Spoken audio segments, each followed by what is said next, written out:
Hello, this is Kent from Easy Test Pool Supplies on another episode of Diving In with Kent. And with me again is Tim McDonough from Radiant. Tim, thank you so much for being here. Hi, Kent. Great to be here. Thank you very much. Great to have you. Thank you.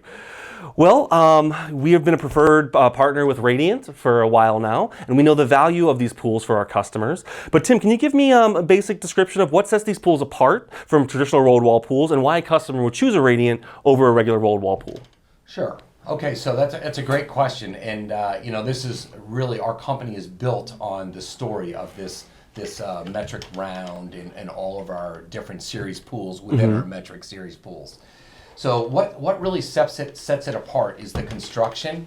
So the construction is very simple. It's aluminum skin front and back with a closed cell polystyrene in the middle. So and this represents an R10 insulation, and it's also part of the structural panel. Okay. So when you compare this kind of a panel out there in other industries, they build three-season sunrooms, they build warehousing, and use structural panels very similar to this. Okay.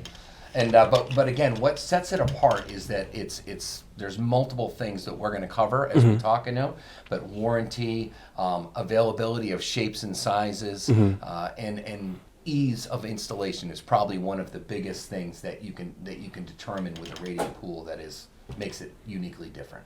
Well, Tim, I and Easy Test Pools truly appreciate you taking the time to come talk with us. And here's to a great 2023 swimming season. Yep. Thank you very much, Kent. Thank you for having me in again. Thank you, Tim. Have a great day. You too. Thanks. So this has been another episode of Diving In with Kent. Join us next time. Thank you for watching.